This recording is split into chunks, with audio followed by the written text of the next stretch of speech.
हृदयाचे महत्त्वपूर्ण कार्य कोणते आहे माहित आहे का?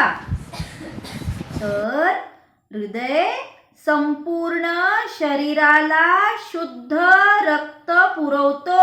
आपले हृदय हे दररोज 1,00,000 वेळा धडधड करत असतं बरं का. शरीरातील अशुद्ध रक्त शुद्ध करण्याचे काम ही आपले हृदय निरंतरपणे म्हणजे कधी न थांबता करीत असते. 5 लिटर रक्त सतत पंप करीत असतं. त्यामुळेच सर्व शरीराला सुरळीतपणे रक्त पुरवठा होत असतो. कळलं का?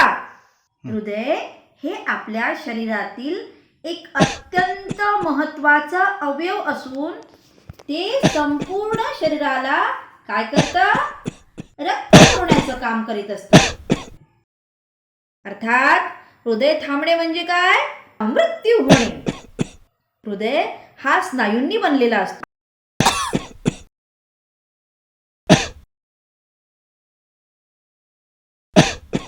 अरे पण इतकं का होकत आहे? काय झालं? तब्येत बरी नाही? उद्या येताना तुझ्या आईला सोबत घेऊन ये, ठीक आहे?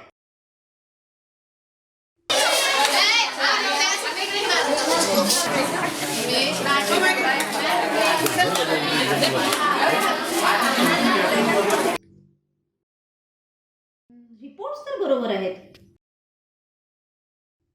काय निदान झालं? आणि डॉक्टर काय म्हणाले? बाई, माझं बाळ तुम्ही रडू नका. सतत आजारी राहतंय. लय ठिकाणी नेलं त्याला. औषध पण सुरू आहे, मग फरक कसा पडत नाही? डॉक्टर काय म्हणाले? तर म्हणतात त्याच्या हृदयाची झडप झिजलीये, ऑपरेशन करावं लागल. पण त्यानंतर बी काही भरोसा नाही. लय घेऊन फिरले पण काही फरक पडत नाही त्याच्यात. मी त्याला खोटं म्हणून नेलं नाही. पुण्याला नेलं, मुंबईला नेलं, हैदराबादला पण दाखवलं त्याला. लय जपावं लागेल त्याला. 15-16 वर्ष आहे आपल्या हातात. 15-16 वर्षापर्यंत म्हणजे? आता 12 वर्षाचाच आहे तो. 2-3 वर्ष शिल्लक आहेत. अरे रे, अभ्यासात खूप हुशार आहे हो तो. माझं लेकरू बाई, लय जीव तुटतोय महा. काय करावं सुचत नाही बघा. कधी कधी तर असं खोकतो की वाटतं संपलं सारं. तुम्ही रडू नका बरं. आपण जाऊ एका ठिकाणी. अहो तुम्ही रडत राहिलात तर त्याच्याकडे कोण पाहिल? आपण एक काम करू, तुम्ही शुक्रवारी या. होय बाई, तुम्ही म्हणताल तिथं येईन मी. माझ्या काळजाच्या तुकड्याला वाचवण्यासाठी मी जीव गहाण टाकीन माझा. बाळा येते मी. नीट अभ्यास कर बाळा.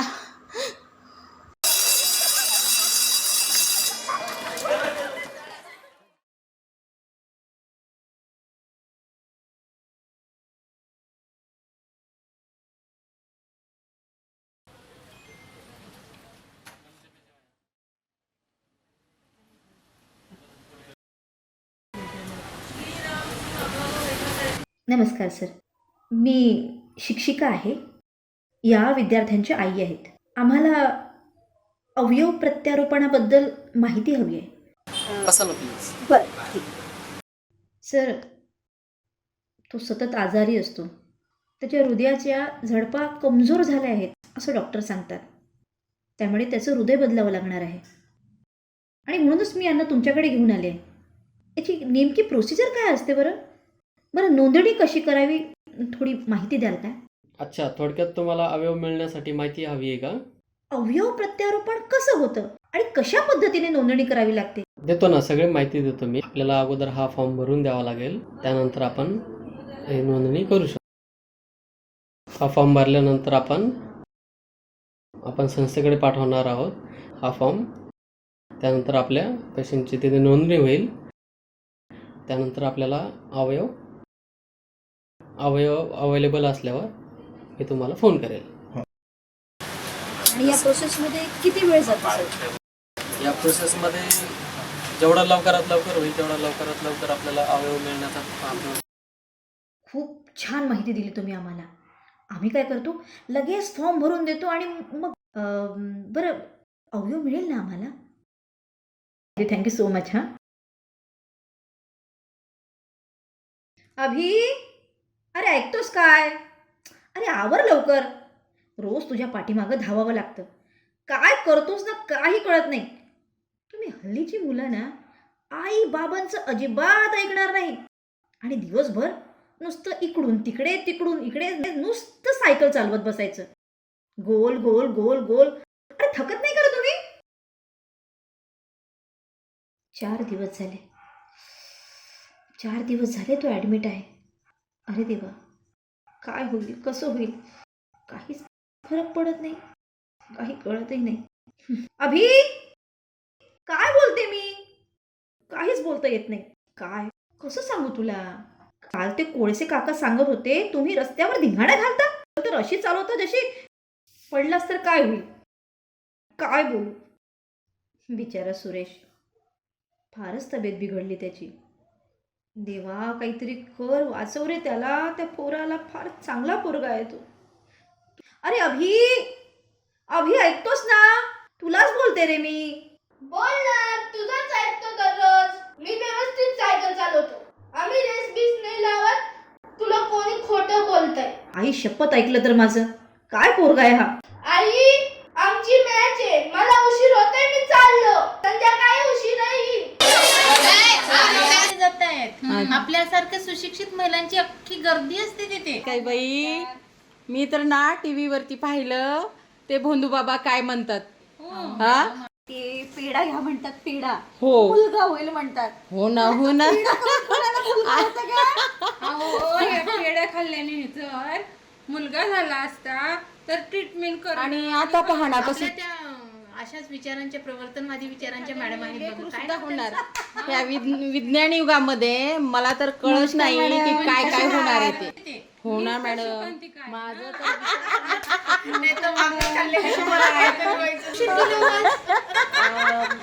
हो, आज जरा उशीरच झाला. पण काय गप्पा तुमच्या काय सुरू होत्या? आता ते बाबा लोकाविषयी चालू होतं. भोलू बाबा हे सांगतात, ते सांगतात, ते चाललं होतं. बरोबर बोलले. अगदी बरोबर. त्यांच्या विचारांची आवश्यकता आहे, त्यांच्या अनुकरणाची इथं हो ना, हो ना. मॅडम सरांनी बोलवलंय. होतं त्यांचं. बघा, हा सरांचा निरोप. तुम्ही बसा, मी लगेच आले. बरं बरं, चला. सर येऊ का?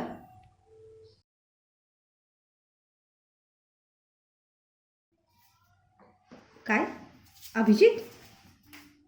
अभिजित गेले ना शाळेत? हां, काय, कसं काय? नाही नाही नाही नाही, काय झालं? सांगा ना, सांगा ना, काय झालं अभि? काय झालं हे?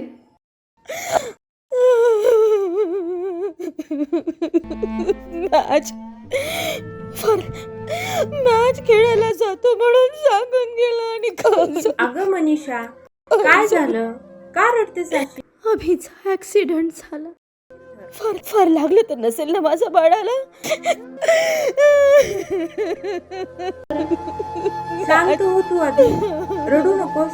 माझं बाळ, माझं बाळ. सकाळीच तर गेलं. मला घेऊन चला त्याच्याकडे, लवकर घेऊन चला. चला, मला लवकर घेऊन इथून. हो हो, आपण जाऊ ना लगेच हॉस्पिटल. शांत हो बरं. ए रामू, सरांची गाडी आहे का बघ बरं.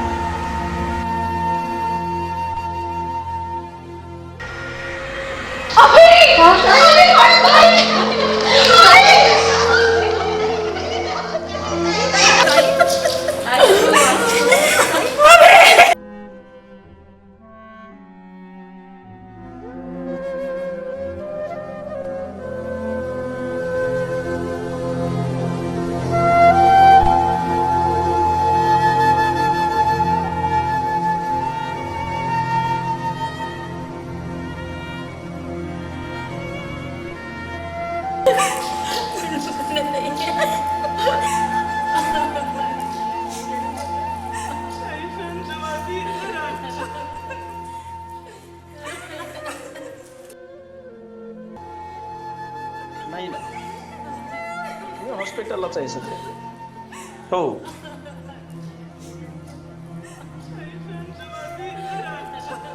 प्रयत्न तर खूप केलेत, नाही. डॉक्टरांनी सांगून टाकले. हो. नाही, ब्रेन डेड. नाही, काही चान्स उरला नाही आता. ते भाऊजीला म्हटलेत, पण ताईला सांगायचंय अजून.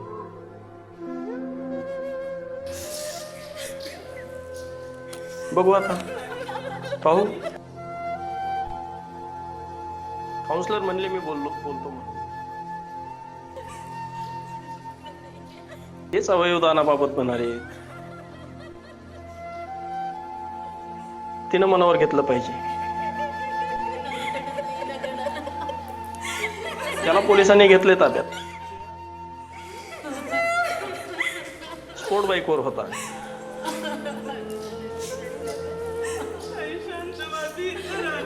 याला उडवल्यावर एक कंटेनरवर जाऊन आदळला. सकाळीच तर गेला. मॅच खेळायला जातो म्हणून सांगून गेला. घाई घाई करत होता. काय झालं असेल?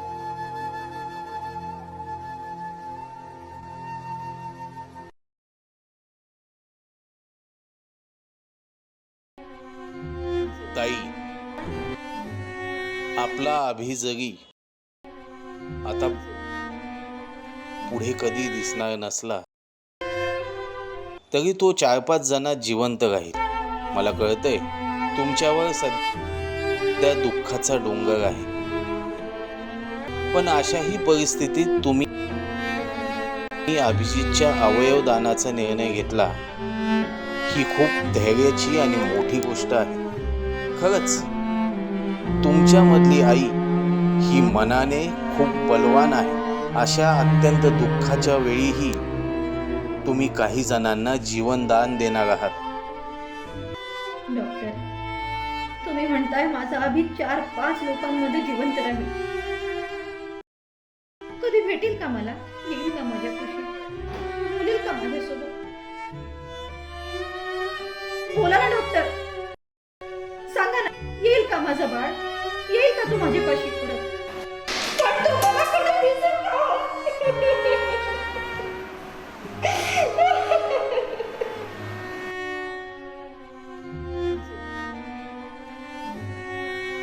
माझे बाळ गेलं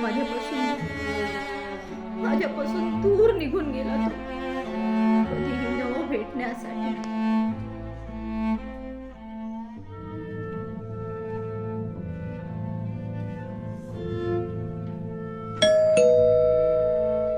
आधी बघ बरा, कोण आलंय ते? हळू पडताय कशाला? कोण आहे? शितोळे मॅडम इथेच राहता ना?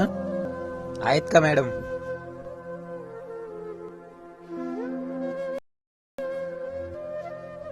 बाळा, कोण आहेस तू? मी सुरेश आडे, आपल्या वर्गात शिकत होतो. 8वीचा वर्ग, सुभेदार रामजी आंबेडकर हायस्कूल. तुम्ही वर्ग शिक्षिका होत्या आमच्या. हो, ओळखलं का मॅडम? आठवलं. माझ्या छातीत दुखायचं, तुम्ही माझ्या आईला सोबत नेलं होतं अवयव प्रत्यारोपणाच्या नोंदणीसाठी.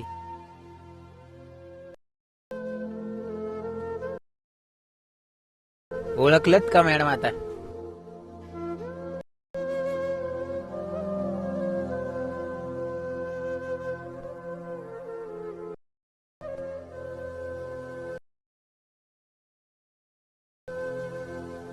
बाळ, आई कशी आहे तुझी? बरी आहे ना? आई चांगली आहे माझी. तिनेच पाठवलं मला तुमच्याकडे पेढे घेऊन. मी UPSC पास केलंय. माझ्यासाठी आणलंस पेढा? पहिला पेढा माझ्यासाठी? थांब, पहिला पेढा तुला. बाबा, अभिनंदन, खूप छान झालं. खूप छान बातमी दिली तू. खूप बरं वाटलं. खूप यशस्वी हो, मोठा हो. इतकं मन भरून आलं माझं. खूप मोठा हो बेटा. मला नवं आयुष्य दिल्याबद्दल पहिला पेढा तुम्हाला द्यायचा आग्रह होता तिचा.